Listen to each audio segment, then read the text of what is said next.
fear through Killarney. Now I'm back to hitching with a win.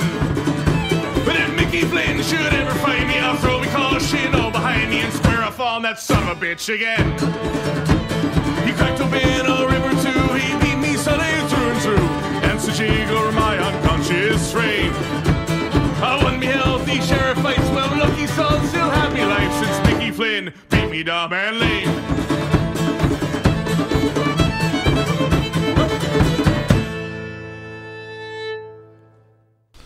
Hello everybody, welcome to another episode of Backyard Beers and Football here on the Always Next Year podcast. I am one of the three co-hosts, Rob, joined by Shane and Steve today.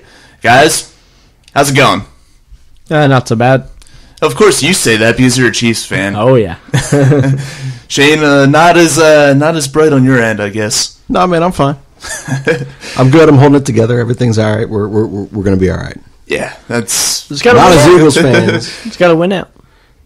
Sure. I'm still. How am I? Like that's going to fucking happen with this team. Come on, guys. Because we watched the entire 60 minutes against the Dolphins. Just I wanted to fucking die at the end of that game. Look, I genuinely just laughed to myself through the majority of that football game. How do you give 23 unanswered points to the fucking Dolphins? They averaged like 14 points in a whole game, and you give up 23 unanswered points in what, like a quarter and a half? Yeah, things were good. Things were very good in this game. You know what? The problem was that Ryan Fitzpatrick was the quarterback. Ryan Fitzpatrick has a touchdown against Eagles on 7 different teams. Yeah, that's impossible. It's insane. They should have just traded for him.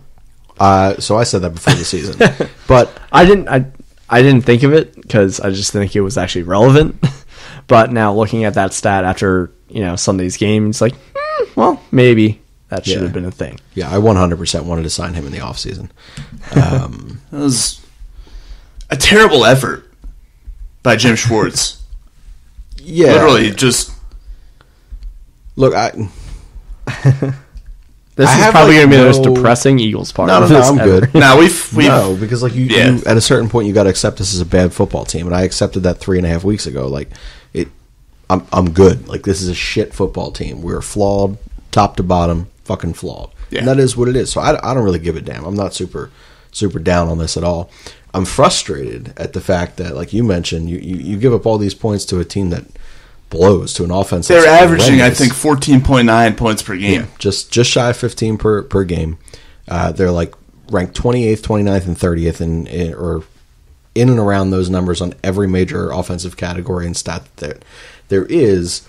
My issue becomes, Steve, if I slap you across the face right now and I tell you I'm going to slap you across the face, you may not believe me and you might get slapped. And then when I say it again, maybe you don't totally believe me, so you flinch a little, and you get slapped one more time. But if I slap you 3 fucking times after I sit here and say, slap your ass right across the face, I'd slap right back. Well, I hope you would. The Eagles did not. They were like, gas pedal? Allergic to it. Momentum? Never heard of it. But at a certain point, you got to learn, and Jim Schwartz was so fucking stubborn. Like, why would you not? Like, Parker is the entire offense over there. I mean, Gesicki's fine. But don't discount Albert Wilson. Sorry, former Chief Lord. Former Chief Love. If that one guy is outdoing you on every single snap, and he's going to moss the hell out of every single D-back we have, why not just shade 2 on him all the fucking time? Take him out the game. Make anyone else, make an offensive lineman catch a damn pass. I don't care, but why does one guy continue to beat you? That's fucking terrible. That's on Jim Schwartz. Yeah, it's bad scheming. Shit. And it's, by the way, second year in a row that Ryan Fitzpatrick has just yammed all over the Eagles defense. Because he did it with 100%. With fucking Tampa last year. So, I don't know, man. I'm so fucking fed up with this team. I get it that they're not a good football team. I get there's a reason why they're 5-6 heading into that football game. But Miami was 2-9. Miami was a team that lost 59-10 in their home opener. And then, lost like 43-0 the next week? People wanted to stop showing up to work in Miami. They were calling their agents. They were like, I don't give a damn what it takes. Get me out of this city. Get me off this roster. And granted, it's a team that I guess has kind of rallied around Brian Flores a little bit over these past couple of weeks. Him and Fitzpatrick, yeah. They genuinely like playing for Fitz and playing for Flores. Yeah, but still, it's a bad fucking football team. It's a team that's actively trying to lose. And the Eagles go out there and not just they didn't just trying to lose. They had a 28-14 lead at halftime. That's not trying to lose. They scored 14 points. They ran that ridiculous trick play that I guess no one's ever heard of. I guess what I was trying to say is the front office is trying to tank because they want a better draft pick.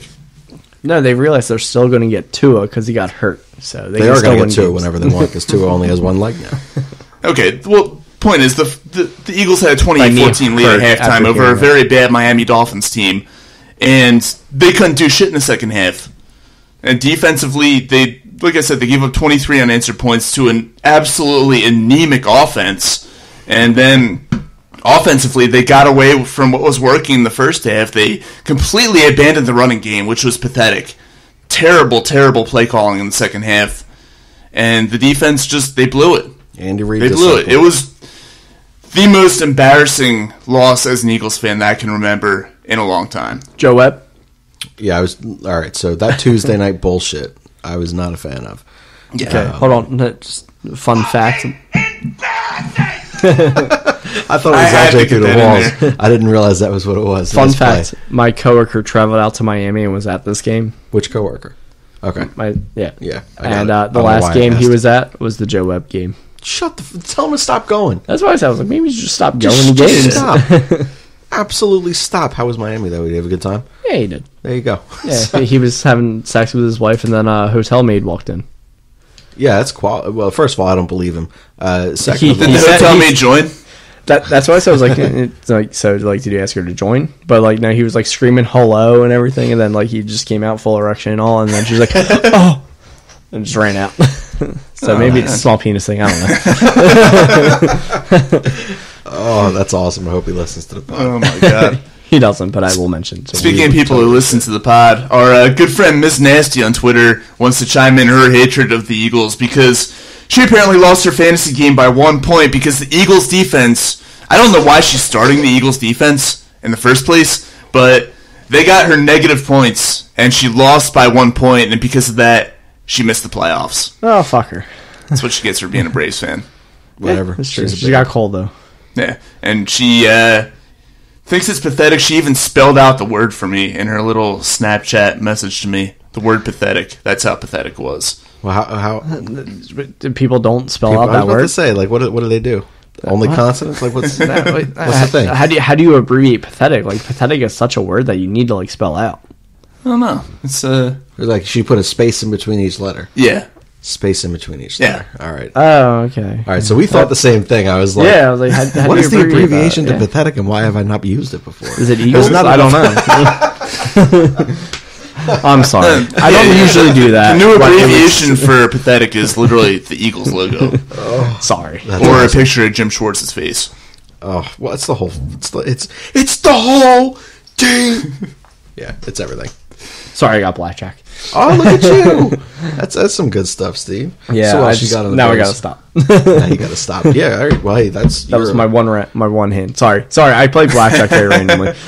Just because I bet on the Eagles to win, which is why they lost. So you're to blame then? No, then I'm waiting for the Jets to lose, and then the fucking Jaguars to lose. No, it's not my fault. It's not my fault. It's not even the Eagles' fault. It's not the Eagles fans' fault. That was basically the home game. What are you getting at here? It was Jesus' fault. Jesus. Yeah, there was just too many Jesuses at the game. Well, that's unfortunate. Now I'm just looking like a racist. I'm sorry. Colorly aware. But no, you guys have been so negative. No, I'm so honest. long. Well, we have good fucking reason to be. I mean, come on. Their team's two years removed from a Super Bowl, and they're 5-7.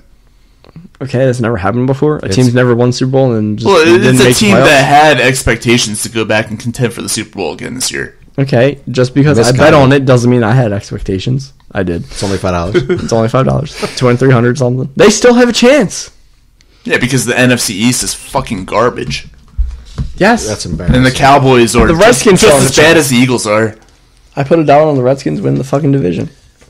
I did not actually. I thought about it, Yeah, but well, no. All right, they're still alive. They're All right. still alive. They still got a chance. all right. Jordan Howard is healthy for this game. The Eagles win. No, because Eli Manning is playing. He's going to throw for 752 I meant against the yards Dolphins. against us. Men against the Dolphins. Are we moving past the Dolphins game? You finally guys you done can- raging over it? No, we can rage Hey, about I'm it a good. little bit more. I'm sure you could, but I'm just going to try to stop it for a second and just show you some positivity. Please do. You play the fucking ancient Eli Manning twice now, because I think Daniel Jones is going to get put on IR, and the Giants let Eli just have his. And we're going to lose both of those games. Yeah. See, this is and miss the playoffs by one game because Dallas inevitably somehow sneaks out a win somewhere. Or they just maintain their. No, they beat the Redskins in the last game after losing the first 3. Yeah, Dallas wins the division at 7-9. No. The Eagles have a very, very favorable schedule. Mm-hmm. I think the most losable game that they had was against the Dolphins. It's like hockey. That's a fair point. It's like hockey. Like, you think, like, okay, you're looking at your schedule, like, okay, these are the tough games, so we can eke it out, and then you have, like, your one, like, playoff buster team. It's a team that's like the Ottawa Senators, let's say. Sure. And they end up beating you. This shit will happen. It's an away game. It was basically a home game, but it was away. Now they go home against the Cowboys, right? Giants, Cowboys. Giants, Redskins, Cowboys, Giants. How many of them are home? 3 of the 4? Yeah, Cowboys are home, Giants are home, and Redskins home. No, Redskins is away. So 2 home, 2 away. 2 and 2. Yeah. Okay, so you go 2 and 2, and the Cowboys go 1 and 3. What happens? We would need one of those 2 wins to be over the Cowboys to. Okay. We have to beat the Cowboys in one of the remaining wins, regardless. Yeah.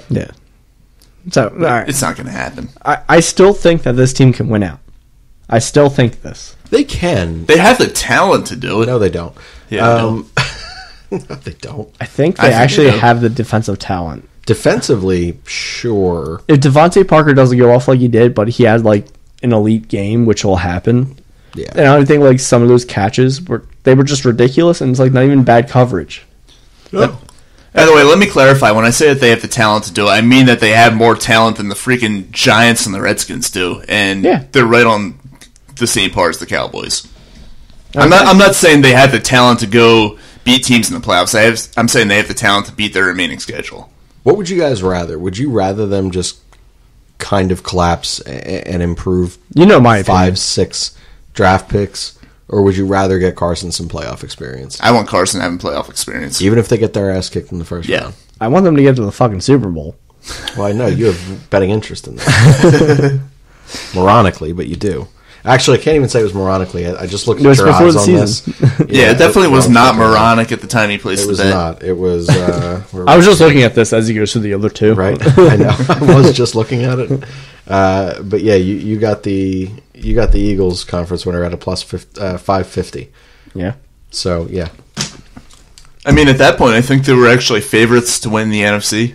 They were top 2 or 3 for most. Once we got Deshaun, it was like, holy shit, the Eagles are not allergic to speed. And then Deshaun, died. Yeah, they forgot how injury prone he is. All right, so I already know how you guys are going to react to what I'm going to say. Let's hear it. The Giants suck. Yes. The Redskins suck. Yes. You play the Giants twice. The Cowboys are on a free fall. And they're playing 2 teams that are hot. Rams are hot, and so are the Bears. They're playing better football than they had been.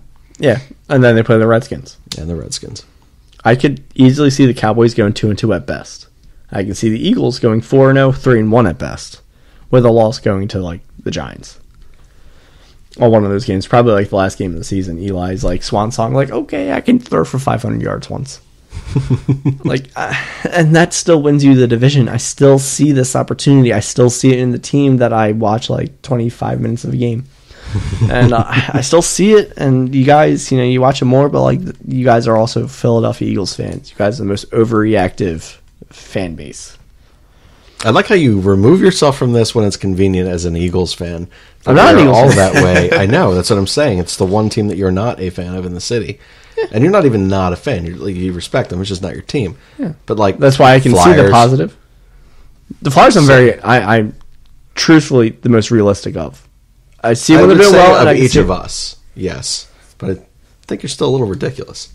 I'm not overreactive. I'm not underreactive. I react just appropriately. The right reactive. I'm realistically reactive. Yeah, I will say in our that episode of Disciples event that we just recorded, I did have to kind of check myself to not be too positive about the Flyers. Yeah, it's just you watch sports for so long, and I. Pardon me, I'm only 27 years old. I'm a functional alcoholic, and I watched sports my whole life. I know how shit works now. And I can just tell got the dad look from Steve. Did you notice that? He looks above his I saw that glasses. too. He looks at both of us. It's really a shame we don't have the camera in the studio yet. Oh, because that was that awesome. would have been something we could put up on Instagram or something. I know how sports work now. All right, and I remember 2008. You guys remember 2008 in the NFL? Benching Donovan. Oh, my bad. Thought you were talking about. When the Cardinals went to the Super Bowl? Yeah. How did the Eagles make the playoffs that year? Well, they won like their last, what was it, like 5 out of last 6. Okay, so you just need 4 out of 4. Okay, so we're not far off. They fucking destroyed Dallas in one of the most beautiful games I've ever watched in my whole life. Okay, so we're talking about week 17 or week 16 right now. Okay. And Terrell Owens come back, and I think he cried on the field after the game. So we're talking about Deshaun Jackson right now. Okay. 44-6. Tony Romo died on the field like 7 times, and each time he died, he fumbled, and the Eagles returned it for a touchdown. So we're talking about Dak Prescott right now. Okay. There's always parallels, man. History repeats itself. The only parallel that doesn't exist is one between Ezekiel Elliott and Marion Barber. Oh yeah, he doesn't have dreadlocks. Shit. Okay. Yeah, That's one thing. that's the difference right there. Is Tony Pollard Felix Jones? I don't know yet. Felix Jones. I took him as a mid to late round running back every year for no damn reason. No, all right. The Eagles are still. They're a very disappointing team, obviously. Sure. Everybody that listens to this knows this. I am kind of like a side watcher. But the fact that they still have a shot and everybody's still so negative, I'm confused by. I understand negativity, but to the point that I've seen is just absurd. You should want to win this fucking shit. You're going to win this shit, I think. I'm going to put money on every single game. I'm going to put money after this show on the Eagles winning. So they're going to go 0-4 then, is what you're saying? If you're putting money on it. No, I have the Eagles or I have the Chiefs in the fucking Super Bowl, and that's going to happen. No. Oh my god. Alshon Jeffrey had a come out game. 9 catches for 137 yards. Come out game for him this year. That's a dog shit defense, Steve. It is. Is it? It is. It's Brian Flores. It's a team that gave up like 100 points in the first 2 games. Well, it's a different defense than it was at that point, too. But still a dog shit defense, though. Not great. Miles Sanders, finally used as a running back. 83 yards. Dog shit defense, I don't care. Yeah, and guess what? They himself. stopped using him in the second half. That's not Miles on Sanders' coaching. fault. Yeah. Yeah. As long as they continue to use them. See, that's what it goes back to. It's coaching.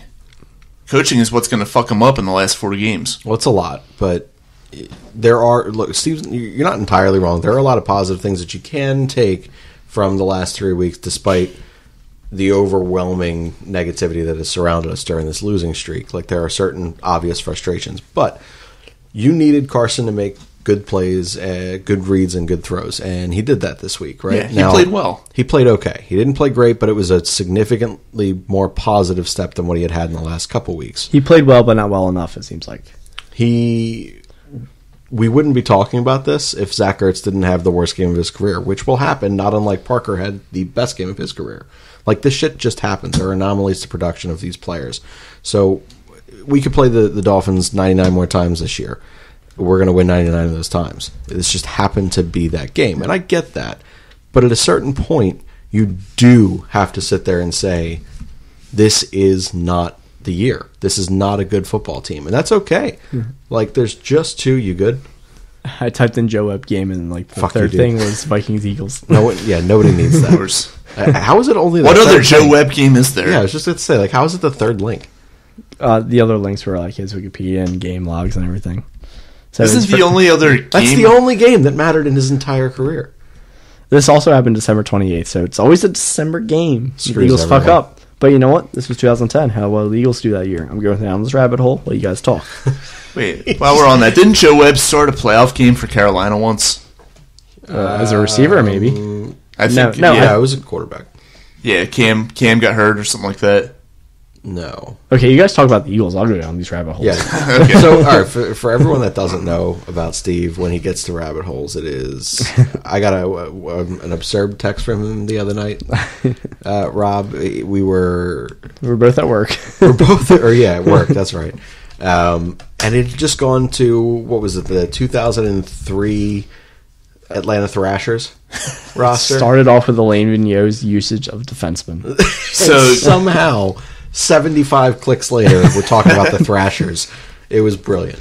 But this is what Steve does. This is what he adds to Backyard Beers and Football, which, before we go further, Steve is drinking a... Hop Devil, because we forgot to introduce the show with what beers everybody is drinking. So Steve is drinking a Hop Devil. I am drinking the Water as ordinary. And Rob is sporting a coffee. We were recording very late tonight, not quite as late as Whiskey Drinking a Ramble. now cold Wawa coffee. Oh, you got to drink it faster. Well, you know what? You talk a lot. You're on a podcast, Rob, so it's understandable why it's that way. Steve's freaking the hell out right now.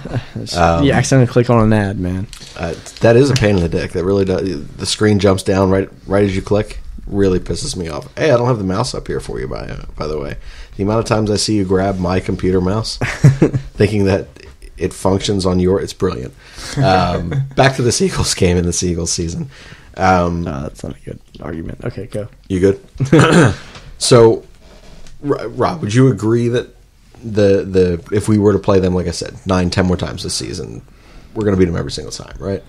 We would probably lose once. I don't think we would. If we played 9 more times, I think we would win 8. I think we win all 9. But there are very key and defining moments that happen in this game. So, for me, they're not even a desperate football team, Miami. They're a we don't give a shit about anything football team. Like, they genuinely Evident in that fucking play. Ridiculous trick that play, right? Terrible giving up touchdown on the trick play. I'm sorry, that was just god awful, and I think that was the end of the game. 3 weeks in a row. And that was the key moment that I want to get at. So, sure, 3 weeks in a row, and that is what it is. Like, this is what's bad. But here's where we're getting to, like, some Gabeisms. And, like, I love Gabe Kapler, but I recognize the disconnect that he had with this fan base in this city, and we're seeing it from Doug. After this game, and again on the morning after with Ange, we hear from Doug Peterson that, like, oh no, we prepare for their trick plays. Like, we knew that this is a special teams unit and an offense that likes to run these type of things, and we were prepared. Well, the fuck you were, man. No one knew what the fuck was going on. That is, you can't prepare for the formation that went out there. Why don't you call a timeout? If they call a timeout, now maybe they come out in the same formation, but you've at least had a moment to sit there and say, all right, here are your assignments. There's a lot of young guys on those special teams. Everyone sees a fucking kicker running with the football and says, oh yeah, I'm gonna commit murder on the field today. My homicidal tendencies is going to happen. Everyone's eyes get big. No one goes with the unsuspecting punter that no one gives a shit about anything, right? Take 2 seconds on the sidelines, call that timeout, review your assignments. Chances are they're not coming back out in that same formation. Do they run another trick play? Maybe, but you eliminated the possibility of losing to that fucking play, which was embarrassing. Julian Edelman was a quarterback in college. He wants to throw touchdown passes. He could do his thing. Really don't care. The flea flicker is not really a fucking... I mean, it's basically a flea flicker. It wasn't a handoff. It was a short screen pass, and then back to Russell Wilson. And Russell Wilson's ridiculously good. He's a fucking quarterback. Not a real trick play. So, kind of only lost to one trick play in my mind, and it was the fucking worst one. What other key moments for you in that game would indicate that, like, never... Hold on, let me rephrase that differently. Outside of the trick play in that Miami game, what other thing would indicate to you that we're not a team that could compete and win 9 out of 9 times with them? Well, it wasn't any one particular play. It was going out and giving up 5 consecutive touchdowns in the second half to an anemic offense. I mean, Ryan Fitzpatrick, I know he's now... Is it fixable with the talent we have on the field? I'm sorry, what's that? Is it fixable with the talent that we have on field? Yes. I mean, they just held the Patriots to 17 points. Patriots aren't a good offense. Yeah, but they held the Seahawks to 17 points. The Seahawks are a good offense. And still, I mean, you can argue the Patriots aren't a good offense, but Tom Brady, down season, yes, but he's still Tom Brady. And the fact that, they held both of those teams to 17 points and they lost because the offense couldn't get it done. They go out there this past Sunday, the offense does what they need to do. They score 31 points. That should be enough to win any football game. The defense, 5 consecutive touchdowns to Ryan fucking Fitzpatrick and Devontae Parker and Ryan Fitzpatrick is good. Gesicki and the whole bunch of nobodies that they have on offense beside them. It's embarrassing. I think the most embarrassing part was Patrick Laird getting so many touches. Patrick Laird got, 14 touches in that game? He had 4 catches, 43 yards, and then... And the touchdown. One touchdown or 2? He had at least 1. I know he had the 1. He had 4 catches, 43 yards, and then he had 10 carries for 5 yards for a touchdown. So when you look at the stats, it's like he didn't really kill you. It's just he killed you when it mattered most, it seemed. Yep. I do say... I'm done my rabbit hole, so I can actually comment now. That trick play really did ruin you guys. It also ruined me for the night. Where I was just talking to my friend at the bar, talking about our bets, and then that happened. I'm like, how the fuck do you not cover a guy going behind you on that play? Yeah. It was... And that's the only thing I could say. So I'm pretty sure it was Josh Sweat who theoretically would have been running with him. He's a long fucking kid. Like, if he stays back at all, like, why 5 guys needed to attack a kicker? That's the dumbest thing I've ever seen. I don't care anything about it. It's just he's trying to make you move around you, and then you just quickly peripheral vision, right and left, and then you go okay, and then you just fucking move back, and you just go into a zone, and that's it. One guy drops back, and he's long. I've never played football, and I feel like I look at this, I'm like, I wouldn't do that. I would probably tear my ACL doing that, but I would do that. You wouldn't tear your ACL. But yeah, other than that, everything like that I've seen from the game was really like Devontae Parker was making insane catches over like actually pretty solid coverage. Yeah. Everything else was like, like a screen pass to like Patrick Laird, it seemed like, and like that just wears you down, it seems like. This is a bad Jim Schwartz called game. Terrible. And I don't think it's still a cause to fire him. He had those string of like good. Like, I wouldn't fire Jim Schwartz right now. He's the one coach on staff that I would keep. Yeah, that means he's apparently. I think they put a poll up on WIP on Twitter or something like that. That the vast majority of people agree with you. Yeah. I think it was just a shitty situation, shitty game, and shit like this happens. But if you're going to rally after you just got fucking embarrassed against the Dolphins. Exactly. I'm going to bring it on a down note, though. It's probably not going to happen. I don't see it happening. I've been too positive. I'm going to bring it on a down note. All right. Level out, kid. Rob, you were right. Joe Webb did start a playoff game for the Panthers against the Packers. He had 11 for 30 and like 1 touchdown, 1 interception. That's pretty fucking terrible. They lost 24-10. Yeah. So you were right. Commend you for that because I had no idea. The Joe Webb game that season, it actually basically ended the Eagles' season. Pretty much because they didn't, because they lost that game and then they lost the next game against the Cowboys and they lost to the Packers in the wild card. Yeah. So I still am positive about the Eagles. That was right off of the Miracle at the Meadowlands game, which cursed them because they didn't win after that. So, but that was 2 games left in the season. You guys here have 4, all against divisional opponents, which is fucking huge. Every single game in your last 4 of the season are huge, and they're all against divisional opponents. That right there is a huge fucking wake-up call. It's a fucking come-together call. It's Philadelphia. Carson Wentz, Jim Schwartz, Doug Peterson. I think they all get this shit together, and I just think that they can do this. I personally just think they can do this. Well, Eagles fans, if you're listening to this, feel free to hit us up on Twitter at ANY Podcast, chime in, and give us your thoughts on what the Eagles can do over these final 4 games. In the meantime, we'll move on to our mailbag segment here on the Backyard Beers and Football. Shane, what do we got this week? All right, so we discussed this before we went on. We got to apologize for the fact that we had a dog shit order for the first 5 or 6 weeks that we started doing this with all 3 of us as just random co-hosts and no direction whatsoever. We were going Eagles and then a completely unrelated sub-segment, and then NFL, and then back to the Eagles for no fucking reason for another sub-segment, and then to Chiefs. It was a whole ass mess. And now we've got it down, so we're going to go to your Eagles-related questions in the mailbag now, because we pay attention to the flow of this podcast. All right, so we kind of went over a lot of these, so I'm only going to do a few of them. But quick, we'll start with you, Rob. Person writes in, this is rank your blame. Howie, Carson, Doug, and Jim Schwartz. Not just for this week, but for this Eagles season. They were specific about that. Okay, well, number 1 is Howie. He seemed to think that he addressed everything in the offseason. Obviously, bringing in Jordan Howard was a move that has paid dividends. Jordan Howard's played really well for them when he's been healthy.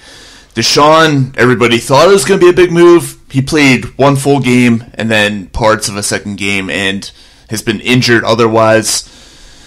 He didn't prepare. He didn't give the team enough depth. I mean, he brought in Malik Jackson, and Malik Jackson played one game. He's been injured the whole season. You can't foresee those things, though. You can't foresee that, but that's why you need to have backup plans. You need to have more depth. He got the talent up front, the starting 11 on each side of the football. He did well with that, but beyond that, there's nothing. There's no depth. There's nobody who can be an adequate replacement to come in and fill the needs when other guys go down. And clearly he didn't see the looming issues at the wide receiver position. He didn't see Alshon Jeffrey has clearly taken a step back. Nelson Aguilar... That was something he couldn't foresee either. Okay, well, Nelson Aguilar, you should have been able to foresee. He's had one good season, and he's been in the NFL since 2015. You can't look at him as a viable second option as a receiver. So, Howie Roseman... He wasn't the second option. He was the third. Okay, well, still. You can't I didn't look want at to say him... that again. I didn't want to say you couldn't foresee that again. Okay, well... Sorry. But he is the number one option. Yeah. I 100% agree. Yeah, he is to blame first and foremost. He overlooked a lot.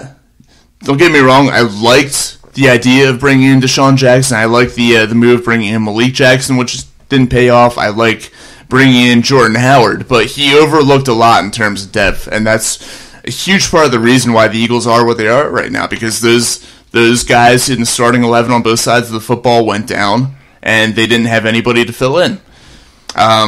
Second is Jim Schwartz. Two good games defensively back-to-back, as we just mentioned, against the Seahawks and the Patriots. Other than that, defense has been shit. The defense, they were shit on Sunday. That's the reason why they lost. The defense has cost them a few other games with piss-poor secondary play, which maybe it's not all on him. The cornerback position, which, by the way, is another Howie thing, has been woefully underwhelming throughout the course of the season. They've had poorly timed penalties on the defensive side of the football, which have killed them in a number of games. So, yeah, the defense, Jim Schwartz is the second guy on the totem pole there. Third is Doug. Play calling has been poor throughout the course of the season, but he's dealt with the injuries on the offensive side of the football. He's dealt with injuries at running back, dealt with injuries at receiver. Dallas Goedert, I believe, missed a game. Lane Johnson missed a game. They've had some injuries on the offensive line. So I'll give Doug a little bit more leeway, but the play calling has been fucking garbage throughout the course of the season. And Carson Wentz is pretty much the victim of it all. I mean, he hasn't been great by any means, but a lot of these games that they lost, he's done what he had to do. Or at least early in the season, the losses against Detroit and Atlanta, and then on Sunday... England. I'm sorry, what's that? New England? No, he played like shit in the New England game. I'm not going to give him a pass for that. I'm not going to give him a pass for the Seattle game either. But a couple games that they lost early on in the season, Carson did what he had to do, and the guys around him, they're committing penalties, they're dropping passes. Nelson Aguilar dropping a number of potential game-winning touchdown passes this year. Arcega-Whiteside with a big drop against Detroit. Zach Ertz this past Sunday with a number of big drops. Carson hasn't been great this season. He certainly does deserve a little bit of the blame, but out of those four guys, he deserves the least amount of blame. For the most part, I agree. Howie did construct a flawed roster, whether he knew it or didn't. However, the only difference I have... It's really like flawed, like... Oh, yeah. How many of the players on this depth side that were It's not kept just over? the depth, it's stylistically. Like this, the NFL right now is about speed, not unlike almost every other game in sports. He signed Deshaun. One speed guy is the only fast fucking player that Who did he have during the Super Bowl run for speed? Torrey Smith. One. Besides that. One. That's what I'm saying. Well, Nelson Aguilar does have speed, but he just can't fucking do it. So you're saying they consider Matt Collins to be a speed guy if Torrey Smith was to go down, but they never really used him. By the way, if Torrey Smith went down, who was the guy? It's Shelton Gibson, I think, was the guy then. Which is it might have been Shelton Gibson. Okay, so he continued to go with what worked. It only worked for one season. You have to be ahead of that curve. He didn't build any speed, and at that time... He saw it work, so he continued to do it. So he's still a learning GM. He's not a learning GM. He's been in the league for a while. I don't give a shit. He won a fucking Super Bowl. He said, this worked. Okay, we're here now 2 years out. Like, this shit worked. Let me continue to do it. This shit happens all the time with GMs. It does, but you have to find a way to get ahead of these curves. You see the game elevating in speed. You see what didn't work last year. You don't get the opportunity to be creative because there is no one to be fucking creative with.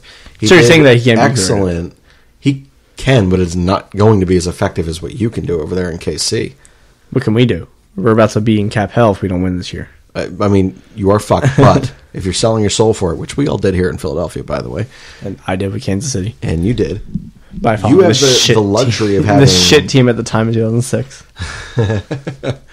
When you have that much speed and that many guys who can be elusive with and without the football, who are smart players, you can do so much more than when we have legitimately Miles Sanders. That's it. That's the only speed guy, and he is a fucking burner. Y'all see him run that 75-yard touchdown a couple weeks ago? Keep going. Just saying. Your coaching staff uses him then. Huh? Your coaching staff should be using him then. So. Oh, 100% agree. He needs to be used more. Which... All right, I can't get down that hole. That's going to be a whole other thing. For his lack of touches in the last... I saw the tweet. I think it was he had 40 touches or 40 carries or something in the last 4 games combined. Like, the fuck out of here. Yeah, you should have twice that much. It's bad, especially with Jordan Howard down. But yeah, Howie for me is first. Doug is second. Carson is third, and Jim Schwartz is fourth. For as much as it's easy to hate on Jim Schwartz because defense is just it's easy to fucking blame a defense, and they have not been great, or they have not been great to watch, like eye test wise. But when you go ahead and you kind of dig into all this shit, like they're a top third of the league defense, like on the outer skirts of that, but they are a top third of the league defense, and it's fucking hard when you're on the field all the damn time. Like, this offense is fucking bad. This is a bad offense, so your defense is going to get burned eventually. It happens, but we see how good they can be against quality opponents. Whether or not Tom Brady had a good game doesn't really matter. Whether or not the Seahawks and Russell Wilson brought their A game doesn't really matter. They still competed that night, or each of those games. But that was the 4 there. Steve, you have anything else to add before we roll into some of these other questions? I feel like I interjected already too much, so. You got it. All right, so I'm going to go to you for this one, even though you're probably not going to have like a legit answer right away. But if you could fire one person and let one player go right now to specifically make a statement, who are you? This is for the Eagles? For the Eagles. You fire Mike Rowe. Okay. And you let go of a player? Yeah, of a player. That's tough. Fuck, I just left them. I would say probably Boston Scott. And you put Sanders back there. An impact? An impact. They're saying it's got to be something to make a statement, right? Yeah, a statement. Okay. Sorry. I misunderstood that part of it. Yep. But you fire Mike Rowe either way. You know, that's the correct answer there. I think most of us agree. Yeah, absolutely. Like a player?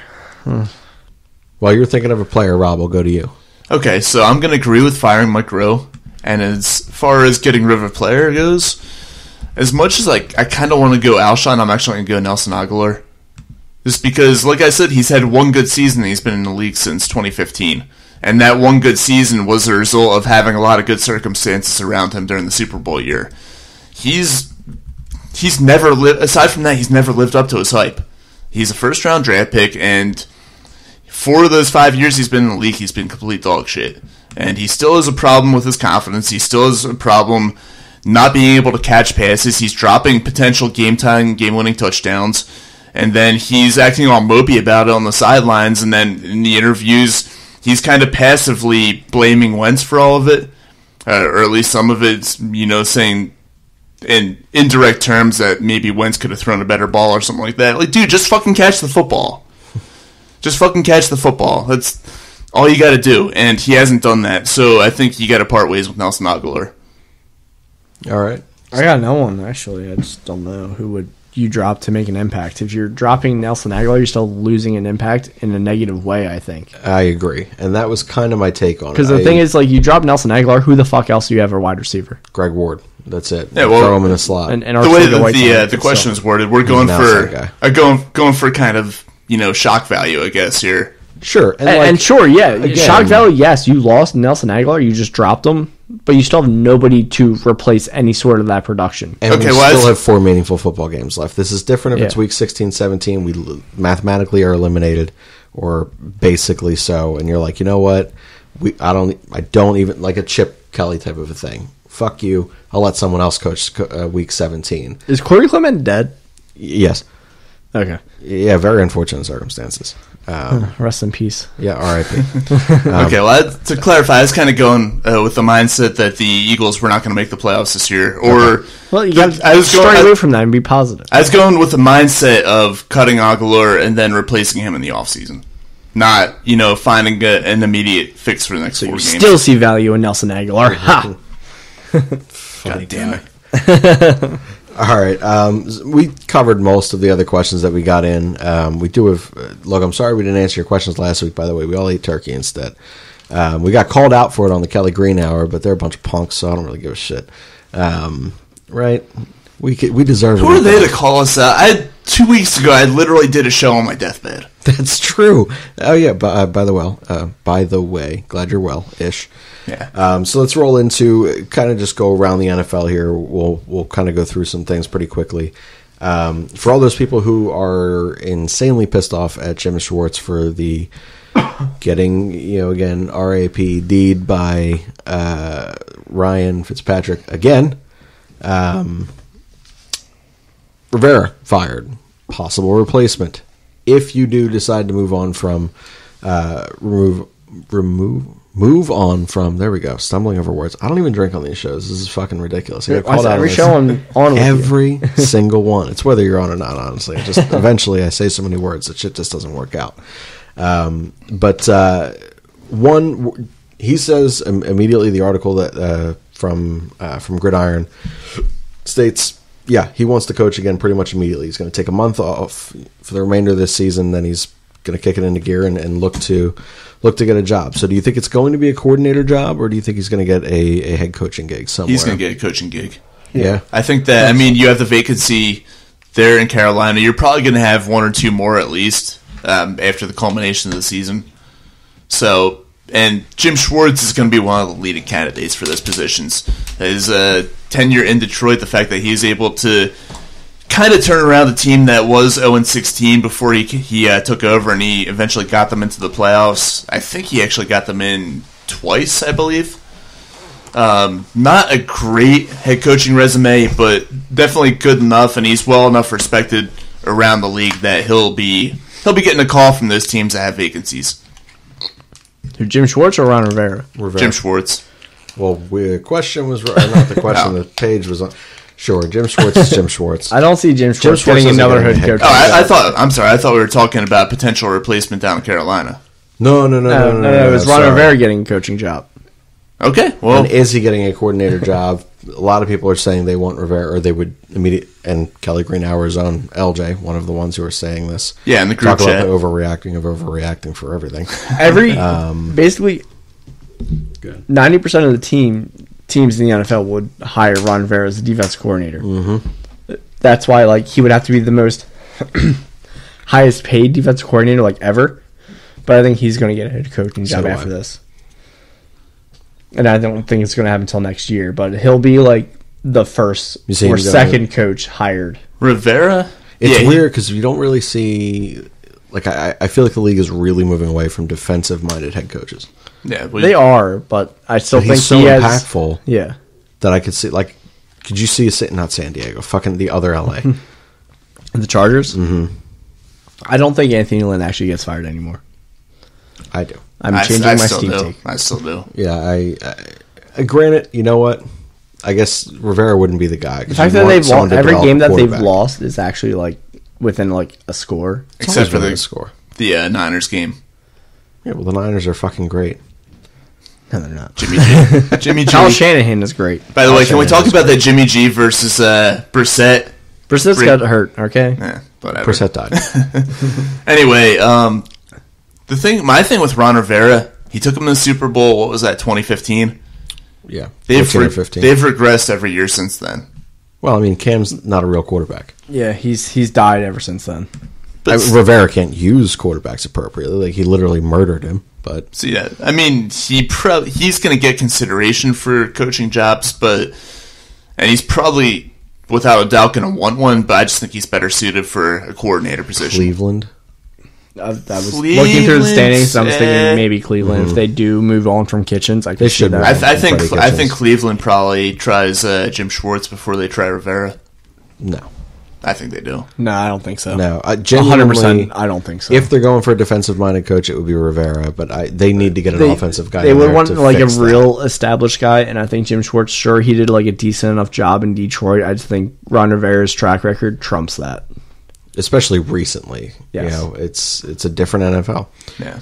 All right, so let's go on to Lamar Jackson overtook the lead for the MVP voting. I don't know that anyone has anything to say about Lamar Jackson that would counteract that. Is anyone else on your mind for possible MVP candidates? I think it's got to be him, and that's going to give LJ a fucking hard on over there. Patrick Mahomes the second. No, not this year. I'm just kidding. I'm not actually serious there. Lamar, Christian McCaffrey. Christian McCaffrey was my pick. Christian McCaffrey is like probably the only other one. But the same thing is like Lamar is on the Ravens, and the Ravens still have a really fucking good defense. Yeah. They've given up 219 points against, and like a decent majority of that was against the Chiefs. That's not to say Patrick Mahomes second is still an MVP thing. Yeah, but still, I mean, aside from this past week where they only scored 20 points, they've been scoring like 40 points a game over the past however many weeks.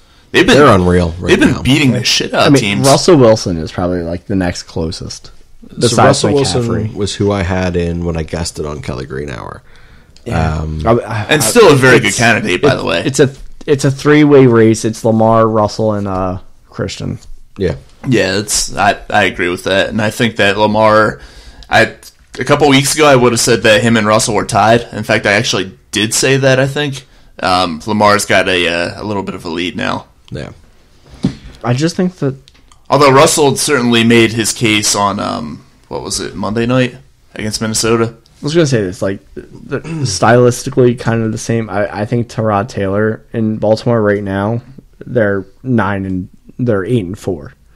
So, like, that's only 2 wins, like, of a difference. Russell Wilson and, Tyrod Taylor, they're 6 and whatever. Why are you talking Tyrod Taylor? Because I just love Tyrod Taylor. So do I. It's the man I wanted as the backup for the Chiefs. And then, Panthers, they're literally nothing without Christian McCaffrey. Absolutely. Those 3 players, I think, are just so much of an impact on their team. Like they're literally nothing without them right now this year. I agree. And I think Lamar is like the popular choice because the Ravens are doing the best out of all of them, division wise and conference wise. The Niners somehow just being 10-2. And no one's talking about Jimmy G because he's not the fucking MVP there. Exactly. #, better than Brissett. Not. But yeah, I think it's gonna be a close race. It's gonna come down to these last 4 weeks. Yeah. With that, I think it's gonna come down to what team finishes in the best position there. And I mean, that's what eliminates McCaffrey right there. Yeah, that's what's gonna screw over McCaffrey. But like, if the Panthers go like 8-8 and they win 3 of these last games, like you'll know it's because of like half the defense and then or a third of the defense and then the other 2/3 is fucking Christian McCaffrey. Eventually. I haven't looked at the stats, but eventually I will, and I'll give you a better answer. But I really think that overall, most valuable player to your team, I think is Christian McCaffrey. He brings the most individual value, which is what that award should be based upon, but it's not going to be, and that's unfortunate. One thing that we could talk about, this made me laugh specifically. Did you say something or you were just smoking your thing? I didn't say anything. All right. I thought you put your hand up like yes, doesn't matter. A radio analyst. It's nice. Did you guys see the Tim Ryan, the radio analyst? I just heard about that before we started recording. All right. So for those of you guys who do not know, a 49ers radio host or radio analyst by the name of Tim Ryan was just suspended. And he was suspended for saying that Lamar was successful at faking handoffs because his dark skin with a dark football. You see, why do there's still a different shade, even if you want to be racist. That's what I'm saying. Why do people feel the need to say stupid shit like that? Like, he was on the air during the game. Obviously, he had a chance to think about what he was going to say before he said it, and yet he still let those words come out of his mouth. Like, what the fuck are you thinking, dude? That's what I'm saying. Like, I say some dumb shit, too. We all say some dumb shit. And, like, genuinely, I don't give a fuck. Like, yeah, but there's a certain level of dumb that inevitably you kind of subconsciously, I guess, think about it before it comes out of your mouth. And, like, come on, dude. Not Tim Ryan. He's that new dumb. Yeah. This is already just stupid, and now I'm already offended. You're already offended? I'm not offended it's just by stupid. anything ever. It's just stupid. Right? This is the type of shit. So I got and like, this was the most offended by the serious stupidity. alert that came on my phone. You know how many other things happened today? The Phillies signed a real pitcher today. Way too much money, but they did it. Do you know where that ranked in terms of what my alerts were? Like 48th. The first 47 were all about Tim fucking Ryan. You got too many alerts, man. That's absurd. And I'm actually surprised like Phillies aren't the first one. I guess you can't really put a priority on it, but still. That's true. All right, so Cam is... It's just fucking asinine. Like, you can suggest that, but you're just trying to be racist. You're trying to be an asshole. Yeah. It's one of those things where before the words even come out of your mouth, you realize that you say it, you're probably going to get... Honestly, I'm surprised he wasn't fired. He's lucky he's just suspended for that. He's going to get fired. He probably will be, but it's one of those things, face. you realize that before the words come out of your mouth, and yet you still say it. Yep. All right, we're going to kind of cruise through these last two here. So just want to get your opinion on... so everyone's writing articles right now about, is this the end of Tom Brady? You talked about it earlier, that he's obviously on the decline over the last, from weeks 3 to week 12. Started out the season really hot, and then we know what happened since then. What do you think is more likely? So I really don't care which one of y'all starts answering this, but do you think it's more likely that Tom Brady stays in New England and continues winning and doing whatever he's going to do in New England? Do you think he leaves New England and continues to play football somewhere? Or do you think he retires? Well, first off, there's not a snowball's chance in hell that he plays football for another team. I agree. He's going to be a Patriot from the day he started playing NFL football until the day he retires. That being said, I don't think he's modest enough to retire after the season. He said before he wants to play until he's like 50. And he seems to believe that he's still got time left in him. Now, what we've seen over the past few months or whatever, clearly he's not the same Tom Brady that he once was. So I think that he kind of needs to take a look in the mirror and think, maybe it is time for retirement. But I see him sticking around at least for one more season, and it will be with the New England Patriots. The thing about that whole playing until he's 50 thing is, also, I think it was before he said that, it was, if I start to suck, then I'll retire. Oh, yeah. And I think he'll only take that as true of like him like actually like starting to suck, because he has been on a decline, is if they don't make it past like the first round. And there's actually a solid shot of that this year. I could see that. And if that happens, and he realizes, like, and looks back and he's like, okay, like, yeah, I really didn't do well, and I know I didn't have like any receivers besides Edelman, maybe this is the year. I don't know, but I do think he does play one more year, but he does retire after that, but it's because he fucking sucks. Yeah, he is not a good quarterback right now. And I think the only person who might not realize, I mean, he's come out and he's admitted that he hasn't played well, but he might be one of the only people who doesn't realize that he's just genuinely not a good quarterback anymore. Yeah, and hopefully, if he sticks to what he said originally, like, I'll keep playing until I suck. If he realizes that, us as NFL fans, it'll be great to see an NFL without Tom Brady. Yeah, for sure. Especially with the Patriots situation, they had Jarrett Stidham. That'd be really nice to see a different team finally win that division. I think Buffalo's kind of... Buffalo actually has a fucking chance this year. Yeah, Buffalo's... I think they're primed to take over that AFC East within the next few years. Fraudulent football team, but yes. They still have a chance. Oh, they do. I remember the chance. I've read it earlier, and I don't remember it, but I'm not going to look it up. Yeah, they're only a game behind now. Yeah. So, and they still have one more game against them. Granted, it's in Foxborough, but still. I think they could still lose that game and still win if the Patriots lose their other three. it doesn't matter. I won't be Because surprised, I won't be surprised fucking- if Buffalo goes in and wins that football game. But yeah, there's a chance for the Bills to actually win the division. Yeah. All Would right. love to see it happen. Same. All right, so the last one we got here, just make it quick. Do you agree? Do you not agree with these power rankings? So the power rankings that they have that have just come out: Baltimore Ravens number 1, San Francisco 49ers. Steve. Nope. San Francisco 49ers number 2, Seahawks 3, Saints 4, and your Chiefs 5. Steve. Chiefs were 5. Chiefs are 5, which I think is high, but Yeah, I think Yeah, it's that's as well. high. That's high. And I love the Chiefs, obviously. Yeah. Niners too high. The Saints too low. I agree. So I would have Ravens. They're 10 and Seahawks, 2, Saints. and how many games did Teddy Bridgewater start? 5, 6. Yeah. Undefeated with that. Yeah. Yeah, So- they're a very good football team. And their defense doesn't get enough appreciation either. When they're good, they're great. When they're bad, they are very, Very not bad. good. They did just lose to Atlanta. So yeah, well, we just lost to fucking Miami, and Yeah, but we're a much Dallas worse football lost team. to And the then the Jets, Saints and- also beat the Falcons by more than 6.5, which fucked me over my Thanksgiving bets.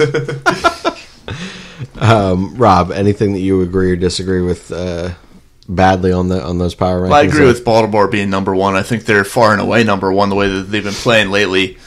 I would go Saints 2. I would go Seahawks 3, 49ers 4, and then, to be honest with you, I don't know who I'd go with at 5. I think maybe a Green Bay at 5. I think that's a good pick. Yeah, I would agree with that. Yeah, so basically the Ravens and then a bunch of NFC teams after that. All right. Because the AFC, quite frankly, is not that good this year. They're competitive, besides the Bengals. Bengals are a joke. All right, we're going to roll into the Lane Johnson's Groundhog Advice column. We're going to make this also very, very quick before we get into some Kansas City Chiefs talk. Thank you, Chiefs listeners, for bearing with us for the first 40 to 45 minutes of every pod just to get to your section. We know we probably fast forward, but regardless, if you do happen to listen, we appreciate it. Lane Johnson's Groundhog Advice column, as always, is where we supply you with advice. Now, some of these are from last week, and we apologize, kind of, for taking a week off that we fucking deserve. But some of them are a little Thanksgiving-y. The other ones, I think the other ones are holiday too, now that I think about it. Just not Thanksgiving, the next fucking set of holidays. Just asking. But all right, so, yeah, right. So the first one, actually, this one is 100% I'm asking Steve. I laughed out loud when I originally read this one. Need advice to settle an argument at work. Is the hot dog a sandwich? Hot dog is a sandwich, yes. It's a part of the hoagie family on the sandwich tree. But yes, hot dog is a sandwich. Your advice has been settled. That is definitive. I remember talking about that on a Whiskey Ramble at one point. I don't know if you were drunk and remember it or not, but I was trying to go for like a whole like genius and familiar thing. Yes, Yeah. yes, I do remember it. But yes, the whole like scientific like thing of like what's a sandwich. and what is not. The sandwich is like the whole like I forget the fucking layout of it, but a sandwich is basically a hoagie, and a hoagie is a sandwich. So yeah, Honestly, who gives a shit? As long as you can eat it and it tastes good. Does it really matter if it's a sandwich or not? You're so simple. I love it. touche. So that one did make me laugh. This one also made me laugh. It said, is pie really an acceptable dessert for Thanksgiving? I feel like pie is a fake sweet. Bring a fucking cake, you cowards. That makes me laugh because I also hate pies and find it weird. I don't really. I don't remember the last time I ate cake, but pie. Like I'll always eat a pumpkin pie. It's like one of those like main like sweet things that I'll actually eat. God damn. Then go ham on pumpkin pie and apple pie. All right. I would have those 10 times out of 10 over cake. The only time I like cake is if it's ice cream cake. Ice cream cake is phenomenal, but I just haven't had it in like how old am I? 10 years. I've had too many cakes that have that fake ass icing on it. That fake cheap like dollar store icing on it. If you're gonna make a cake, you got to get the real fucking rich, creamy icing, not that fake ass bullshit that you put on top. Well, all right. Cake connoisseurs in here. Jesus. I'm not going to answer the how we make our turkey or anything else. It's past, and you're not going to be able to make it as well as I do. Let's just call that for what it is. Wow. I'm confident. In specifically just that. The rest of my life, kind of iffy. So the last one, this came from a guy who, or chick, I think it was a chick, treats her employees for Don't the assume holidays. genders. Yeah, it doesn't really matter. This Did person. you just assume it in 2019? Yeah, who knows? Everyone names a female Brian. A couple years from now, genders aren't even going to exist. No, it's going to be all fucked. Okay, so this person is right. As a small team of employees at work, their company or whatever supplies a $35 holiday gift limit so that their managers, which is the person who wrote in, I can't gift. I can't keep into this. I hate holidays. I don't do gifts. All right, so Steve's out on this. Fuck it off. This particular manager decides that they want to make it an even 100, so they supply 65 of their own dollars to contribute towards it and gets everyone $100 worth of gifts. Says they don't want to do gift cards, they don't want to do cash. No, don't fuck it off. Who's supplying the $65? The person, the male or female that I can't remember, or non-gender specific, whatever, since it's 2019. It's just person. You just say this person. This human who runs a team is contributing 65 of their own dollars towards from their holiday bonus. This is stupid. No, people live paycheck to paycheck. Fuck this whole bullshit, like fucking Obviously, work holiday this bullshit. person is wealthy enough or well enough off or dumb with their money. But still, then no, don't do that. Don't make these employees pay for shit. You just narrow it down to how many employees you have and just do that much and just give them a fucking gift card. That's it. He said, the person said they don't want to do gift cards. I don't give a shit. No, you just give them gift cards. Like, hey, thank you so much for what you've done to me. Here's a gift card. You spend it however you fucking want. All right. That's what makes gift card the best gift. Exactly. Literally why it's called gift card. Yeah. It's a card of a gift. You can turn it into whatever the hell you want. God, you can even fucking take it and cash it out and go to a strip club. Exactly. Wait, no. There's usually no cash Swipe in the then. cheeks. No, that's why I said cash it out. You can get, like, if you get a $25 gift card, you can take it to fucking Giant and get 25 ones for it. You actually do that? I didn't know Yeah. that. I'm so used to reading. I think you got to go to customer service. Okay. But yeah, get The 25 more you ones, know. and then you go to the strip club with your 25 ones. There you go. And then Solid gift from a card. Absolutely. So there it is. You have gotten your response. I'm not going to validate it with anything additional. We're going to move on to... We totally did not answer the question there. No, we did. We did. You answered honestly. Don't make your employees pay for shit. They're not paying for anything. They're putting $35 in. No, they're not. The company is paying $35. Oh, fucking then put your own fucking money. Fuck, don't. Stupid. It's stupid. The holidays are stupid. Just say, hey, you're a great person. I love you. Thank you for being my friend. Maybe if you are that much of a great friend and I had money, here you go. But I don't have money. No. I'm going to refill your blackjack account for you and just say Merry Christmas, pal. Hey, man, I'm back up to $30 now after that one blackjack I got. If you really love your fucking employees that much, take them to Vegas and pay for their hooker. Jesus Christ. No, just do a fucking holiday party. Open bar, whatever. Oh, That's there it. you go. That's it. You know what? That'll spend everything for it, and then you'll see some funny shit. That's actually not wrong. Let's roll into Kansas City Chiefs talk before we piss everyone off with our holiday. On a better note, roll into St. Patrick Mahomes II, Jesus Christ, our Lord and Savior. didn't even have that great of a game. Didn't have to. Always has his great plays as is usual, but Darwin Thompson and Juan Thornhill, my two rookies that I have been clamoring for this whole year, they came Both out make big plays. did well. Yes, Juan Thornhill's excellent pick six. And Darwin Thompson solidifying a 7, maybe 9 minute drive just by running the ball well. Fantastic to see. Fantastic to see that Andy Reid actually ran the ball. Yeah. Solidifying the lead. Rob, do you have any opinions on the Chiefs? Not really. Other than that, they're a monumentally better football team than the Philadelphia Eagles are right now. And they're a team that is adapting to different circumstances. Yes. I mean, inevitably, they're still going to collapse because Andy Reid is still their head coach. Listen, last year, the only reason they really collapsed was because of the defense and D Ford being offside. So, literally the same thing. Not true. So, they saved Andy Reid from choking in the Super Bowl. Honestly, I do think that they could have beaten them, but also it's Andy Reid, so you could be right. So that's where I'm continuing my hope and my dream of Patrick Mahomes II being the reason that Andy Reid could win the Super Bowl. He overcomes Andy Reid's incompetence. Honestly, if there's a quarterback that he's ever handled, it's going to be him. That can do that for him. Yeah. It is 100% going to be Patrick Mahomes II. Yeah. You see, He's 4 weeks removed, 5 weeks removed from his knee, and the way that he's scrambling, running away, running around, avoiding I things. think it was like it happened, and I think he maybe only needed 2 weeks off. It seems like, and then like they gave him like the extra week, and then the bye. I think. What? No, he's getting 1 week, the bye. No, 2 weeks and the bye. Yeah. So I think he missed 3 weeks, right? Yeah, and then he played the Titans. Right. Fancy Patrick Mahomes' second stat. He is the only quarterback in the past 2 years to not ever lose by more than one score.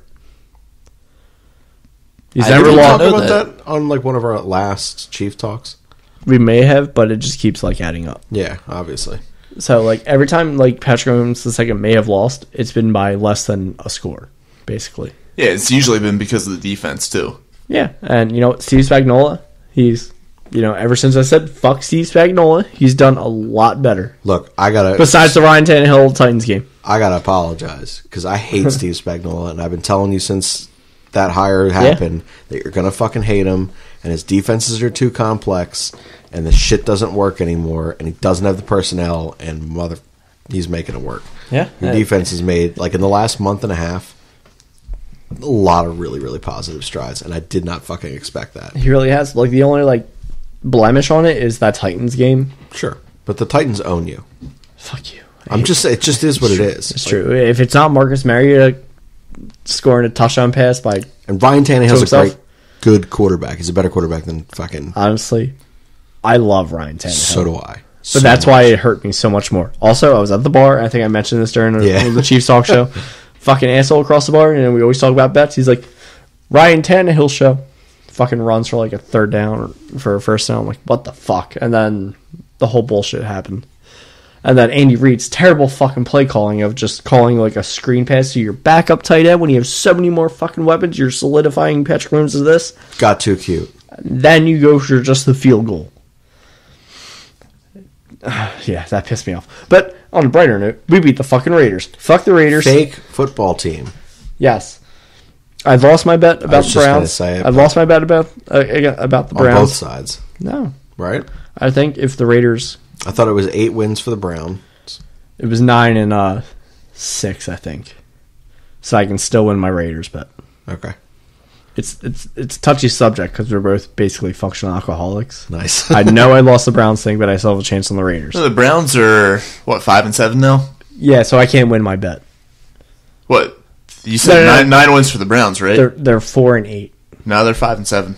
They're 5-7. They have to win more than 9 games. More than 9, okay. Yeah, we didn't do like that. Well, does it count if they sneak into the playoffs and then they win a game in the wild card round? Nope, just regular season. Regular season, okay. Yeah. Right. And the Raiders are 6-6, so I need the Raiders to lose out. Yeah, which the way they played on Sunday could happen. I just don't see it. Actually, I think it's if the Browns win out and the Raiders lose out, we push, so we don't owe each other anything. Fair. So that's what I'm hoping for right now, but not really. I want the Raiders to lose. Going back to the Chiefs, I will say this. The only team in the AFC that I see standing between them and going to the Super Bowl is LJ's man crush, Lamar Jackson, and the Baltimore Ravens. Funny you say that. They beat them this year. Yeah, they did. They did. And last year, they are 2-0 against Lamar. Okay, well, look what the Ravens have done since then. They lost to Cleveland. They got blown out by Cleveland, which I think that was their second loss of the season. They haven't lost since then. Everyone has a fuck-up game, Miami. Yeah. Well, the Eagles, to be fair, have had a whole bunch of fuck-up games this year. Just counting Miami. It was early enough on that Atlanta, who is a talented football team, could have been a good team. They just are not. But at the time, we didn't know that. Stafford was still a quarterback and still living with a functional back in Detroit, who was a surprisingly good football team at the time.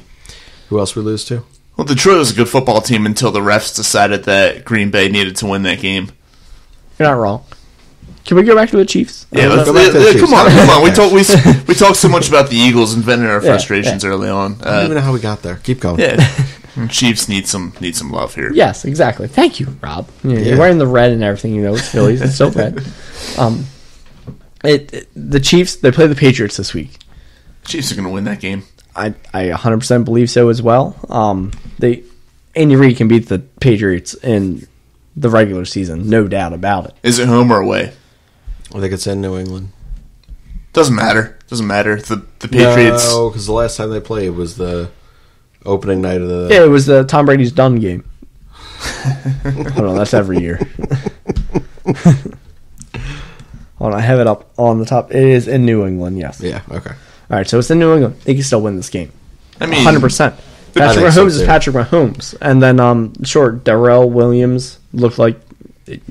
I watched it once, his knee injury, or his leg injury. I don't want to watch it again. Yeah, not great. Damian Williams is out. Shady McCoy. He's not a starter anymore, but, Darwin Thompson showing that he can do it. Week 12. Pick. I've been saying this since about preseason week 2. He should be the guy. As I'm pointing at both of you with my e-cigarette. he's doing the old man thing again. I am an old man. What's the spread for this game? I don't know yet. They don't have the numbers out yet. I don't even want to look at it yet. All right. Well, for some stupid reason, I think the Patriots are going to start off as favorites. And they're home. Yeah, they're home. Yeah, so they automatically get 3 points for 3 being at home. Yeah, I think it'll probably be like a plus. It'll probably be a +3 game, maybe +2.5. Yeah, I'd say +2.5. Either way, I would take the Chiefs outright. Yeah, me too. But it's still going to be a close game. 7 times out of 10, it's a close game. It seems like. You have your Kareem Hunt come out game when his rookie year. That's like the blowout game. Nice hands. And then everything else is like it's just a high scoring game. I think just shot for shot. Yeah. I think this is actually going to end up the under. What? This is going to be an under I game. can see it. This is going to be an under game. I could see it because New England's offense is shit. New England's offense has been completely anemic for the past, I guess, majority of the season. Yeah, it has been. And their defense has been the reason they've won so many games, pretty much. Mahomes is figuring that out. Yeah, but let's go back to the Raiders game. Isn't as explosive as he was last year. And you're not wrong. He's still phenomenal. He still makes these phenomenal plays, but at the same time, like, he's not quite figured out because you can't figure out his fucking adaptability on a play. Yeah. But, like, they figured him out elsewise in a way where, like, Watkins isn't doing as much as I thought he was going to after the beginning of the year. Right. Tyreek was hurt. He's healthy now, but rotating running backs. Kelsey being out, not having... As much as I hated Demetrius Harris, he was still like a decent backup tight end, and I don't trust Yelder or Bell to be that, and I think they're both hurt. It's a tough thing to think about, but like you really limit yourself to like these two. Mecole Hardman, he shows his flashes of promise, and then he doesn't quite get his touches. Do you think he's constantly being penalized for dumb shit on special teams? The whole special teams has been disappointing this year. Not great. No, not great at all. And I don't blame him. I think this is the game where Tyreek Hill returns all the punts. It should be. I think you need every bit of explosiveness you can have. Yeah. I mean, Mecole Hardman can show that. Oh, yeah. He's got elite speed, too. And I think they're trying to have him do, like, the returns for that. But I think, like, this is the game where it's like, okay, this is crunch time. Yeah. Like, for the playoffs and for seeding, we want home field advantage throughout the playoffs. I think this is where Tyreek Hill... If he's not doing all of them, he's doing the first punt return. I can see that. Other than that, still all aboard the Darwin Thompson train. I love the fact that, like I said, he started the year, fourth on the depth chart, didn't really get any significant carries until week 12. He was dressed when somebody was hurt. LaShawn McCoy when he was out for his rest game, his maintenance day. And he didn't do much, but he got 2 carries. Yeah, and then other than that, it was like he was like lined out. Somebody was lined up out wide. I think it was him, and then he had a nice block, and then after that, it was like nothing. But seeing it in the preseason, he does it against the Raiders. It's great to see. But it's just a matter of like getting this passing game on track again. Like even against the Cowboys. My Cowboys, the Raiders. They didn't really do much on the passing game, but at the same time, they didn't really need to because the defense stepped up. Same thing. Frank Clark, he's still really fucking good. He's just not getting like those sacks that you want. Juan Thorhill finally had the game. I forgot what I was saying. Fuck. I lost it. I'm sorry. You're just running through the roster of all trying, the good things. I'm trying to I think run you're through, going like, through my all of your winners. Steve takes of throughout the year of like, I told you I was going to be right. I told you I was going to be right. Tano You Kipasana. are Kipasana. I think you need some more beer to get yourself back on track over there. Yeah, but I'm not going to do that. It's a little bit late now for me with work in the morning. But yeah, Chris Jones, phenomenal Oh, player. yeah. Chris Jones. Another sack, Legit. everything. That man needs to get paid. And Where is all the money coming from in KC? a bunch of younger players. Like who are the larger contracts odd man out going into next year? Like who would be getting Like cut? who are you moving on from? Sammy Watkins. Yeah, but how much dead Eagles. money? That's like 16. Oh, wait, how much dead money would it be moving on from him? Not much at all. I don't think it's anything. No. No, I think Sammy Watkins is the most logical, like, moving on from, and I think the Eagles sign him. I'll take anyone that has wide receiver Would you take in Sammy their Watkins, Rob? employment history. Over what we've got right now, hell yeah. Yeah. I'd take him over most receivers. I mean, he comes to Philadelphia. With what we've got right now, assuming we don't get anybody else, he's number one. I think he's got two problems. Can't One, stay healthy. absolutely number one. Which will make him fit in perfectly in Philadelphia. Yeah. And number two is the fact that, like, he's been a part of so many offenses, and, like, it seemed like this year's like, okay, he's been a part of this offense, he's got it together, and then, like, teams adapted to it, seemed like, and that sucks. But I think he's such a special talent that you use him right. Andy Reid was. I think Doug Peterson, if he channels his inner Andy Reid in the good ways, could use that as well, especially with Carson Wentz. Yeah, look, And that's me bringing this Chiefs to the Eagles full circle. no need to do that. Keep it on Chiefs. Yeah, Significantly talking better Eagles topic. football makes me want to jump off a bridge. Not me. I don't really care. Me, I'm just too excited. Like I was already doing it. Like just going through the Chiefs roster and just going, yeah, this is going well. This is going well. This is going well. And now fuck the Raiders. You know, this is I great. was very happy. We're going to beat watching the that football Patriots, and then holy shit! All right, let me go through the Chiefs schedule then, because the Chiefs are 8-4 right now, off of some terrible losses. One against the Titans, one against the who was it? game. Hey, that's how we got off track last time. Yeah. What? We were talking about terrible losses, and I was just like, not unlike Miami, and then started talking some dumb shit about every other team that we lost to. The fucking the AFC South. This is what's fucked us over. Besides the Jaguars, Oh, fuck yeah. we're 1-3 against the AFC South. Which is what's really fucked us over. But we had the Patriots, which we all think is going to be a win. We have the Broncos at home win. We have the Bears away. Oh no, the Bears.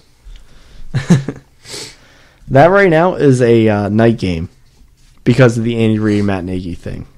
Do you think they get flexed out? They probably do. I think you get flexed out. Especially if the Bears lose on Thursday. If the Bears win on Thursday, then... Maybe, because their playoff hopes are Are the Bears playing the Cowboys this week? Yeah. this week, yeah. And the Bears Bet on win, the they go Bears. to 7-6. They still got a fighting chance at the playout at a wild card spot. Yeah, part of my take. Big Cat in the hunt. I love that show. And then we have the Chargers at home, which the Chargers will be like 4-11 then. So Doesn't matter where you play. And you play them out there in LA, it's still a home game. this is true. So yeah, 12-4 win out. I said 13-3 to begin the season. I think you had 13-3. You had 13-3. I I had 13-3, but said you 3 said and 3-13, and I had to double check repeatedly. with you three times for each loss. That was just, I don't know if I was tired or what. I don't know what happens to me on half of these shows, but man, I just get a little stupid. I can't read my own handwriting, all dyslexic and whatnot. Who knows? Yeah, so the last thing I want to bring up about the Chiefs is the fact that I went to like their ESPN page to read the schedule was LaShawn McCoy and his former girlfriend have settled a lawsuit. Remember those pictures that came out years ago? Yeah. Well, they have settled, and, I guess it never happened. She got money. I don't know. Never happened. Never happened, and she They got never money. dated. She was never born. She's not a real human. Her name's changed. She got Everything. money now. Yeah, the witness protection program. But, yeah. She's white now. All right. So on different, let's talk football. Shady McCoy. I wanted to hear Eagles' perspectives because I remember watching him. I want to hear you guys that watched him a whole lot more closer and a lot more than I did. Him holding the football, always like palming the ball, scares the shit out of me. Scared everyone. But then you look at his stats, and he doesn't have that many fumbles. Yeah, far less fumble prone than anybody currently on the Eagles roster. It's just crazy to think about. Like, I don't know how it happens. Like, well, he does have big hands. For one, none of us in this room do.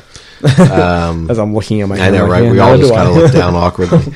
But I do think a lot of what he does is he relies on his elusiveness to sit there and make guys miss creatively. Like you don't have the same ability to. I'm literally about to just sit here and just start juking in my chair in the studio, video camera, which is dumb because you people can't see me. But you can't juke when one arm is tucked inside. Like it just doesn't work. Like you have to extend out. He jukes so frequently and just cuts on a dime. Shameless, his own plug. I was like, where did I hear that before? That's right. Cut on a dime 25. But always holding the football out like that allows him the freedom to kind of make those moves as freely and as fluently as he possibly can. And as long as he's not getting tackled while he's doing that. Even that's when he brings it close to his body as he's going down. And that's what he seems to be good at. Yeah. He's got a really good feel. It's just this year he's not able to do that. And I think that's age catching up with him. Yeah, I don't think that he's quite as... He's not as elusive or explosive as he once was. He seemed like he was Le'Veon Bell before Le'Veon Bell in a way. I don't think so at all. Well, okay, you can say I'm wrong. Yeah, different running styles, different... Like, in what way are you saying? Patience. Le'Veon Bell's patient behind the line. He seemed like patient getting off the line. Kind of, I would say. I mean, it's the guy he's been compared to so much is Barry Sanders, and it is what he is. He doesn't need space. He doesn't need anything. Like he can see a small hole, and he's just like, nope, I can make that work, and he does. And then he can. It's weird. Like he can see his next move beyond that. He's like a pool player. Like I could see him sit there and envision the hole that he wants to take, and know where the receiver's coming in for a block off to the side, and already know his next cut. Like, that is what I think made him so special. And he can't do that now. Because when he used to sit there and see that first hole and say he cuts through that, the A gap on the right side of the line, and he knows, hey, Kelsey's, for argument's sake, is coming in for a block to pick up a linebacker. As I get to the next level in that defense, I know I can then cut it outside. He may not be able to get there in the time that Kelsey does, and the timing isn't correct. So now that whole thing is clogged up, and what used to be a 6, 7, 8 yard run or more, he never gets beyond that second level. So it's different. It's not necessarily patience. I think it's more so the fact that his body just can't do what he used to do. I think it was patience. He just doesn't have what you're saying anymore. But I feel like it looked like patience before. From watching him during his years in Philadelphia, a lot of his success was built off of his athleticism, his speed, and his ability to make plays with his legs and basically just juke around the football field. And obviously with age, you lose that. You lose that extra step. You lose that speed. You lose the ability to make plays with your legs like that. And when that happens to a running back, I mean, you're seeing right now what the result is going to be. Yeah. I earlier this year, I think he had a fumble and just overall terrible game. And I said, well, Shady's done. The next game, he had 80 yards, rushing and a few 5 catches for some yards. I mean, he's still going to have those games where it looks like he still has it in him. Yeah, but I knew it only happened because the previous week after the game, I said he was done, and now here I am about to say that he's done. Well, just go ahead and say it before every single game, then. I can't. I have to be realistic. I was about to say it's got to be genuine. You can't come off disingenuous, right? And you know what? His stat line was not that great against the Raiders defense, because they're actually not that bad, but still, fuck the Raiders. He had 3 catches for 20 yards and then 5 carries for 10 yards and a touchdown. I still think that he could have done a lot more with what he got. Do you think he's going to be your lead back come playoff time? No. But I do think he's going to be the lead back this week against the Patriots because I'm saying he's done right now. You're only going to have 2 running backs dressed. Yeah. And I think that... Of course he's going to be the lead back. No.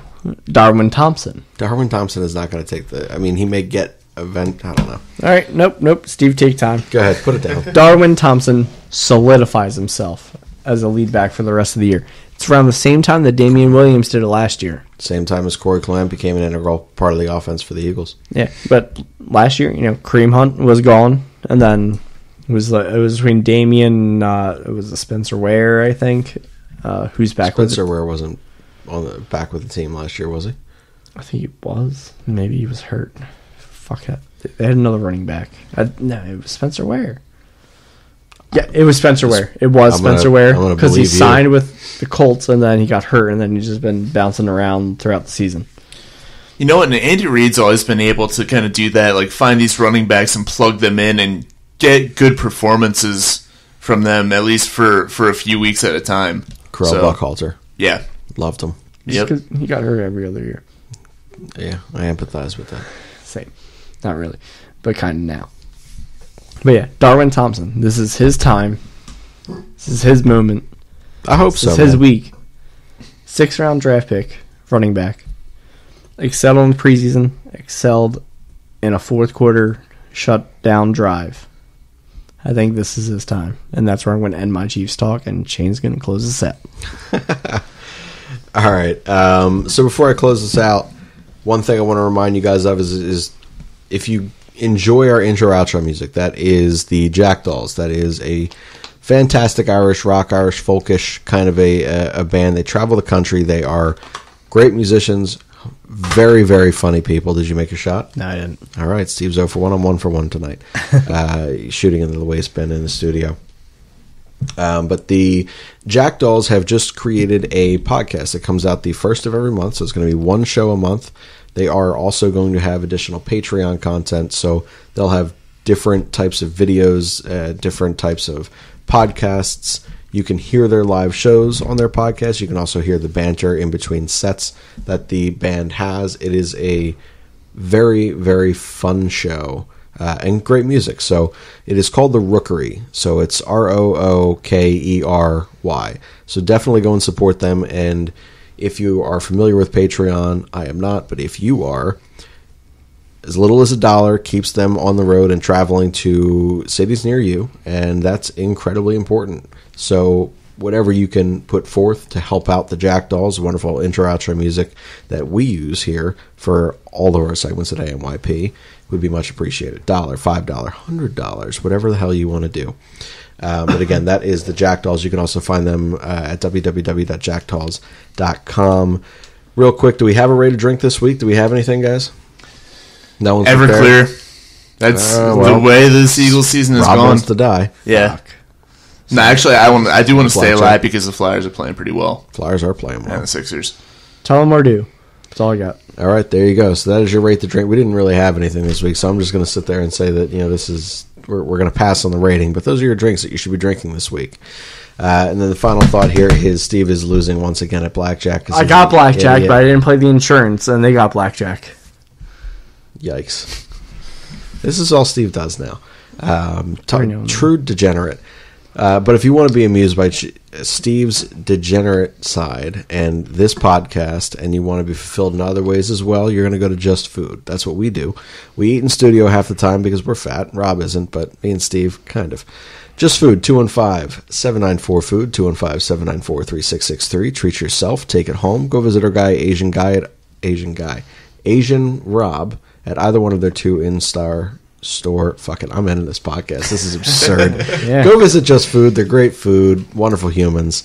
Just Food, 215-794-3663. Treat yourself. Take it home. You can download the podcast and rate and review and subscribe and all that other shit everywhere that you listen to podcasts. Apple, Stitcher, Spreaker, Spotify, SoundCloud, Google Play, iHeartRadio, every fucking where we are. That's going to be it, mercifully. We'll see you guys next week for another episode of Backyard Beers and Football.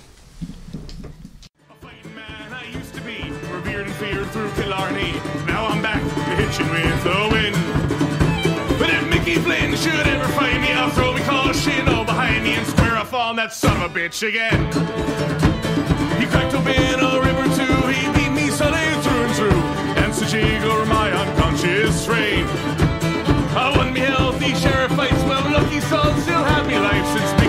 win. Beat me dumb and lame.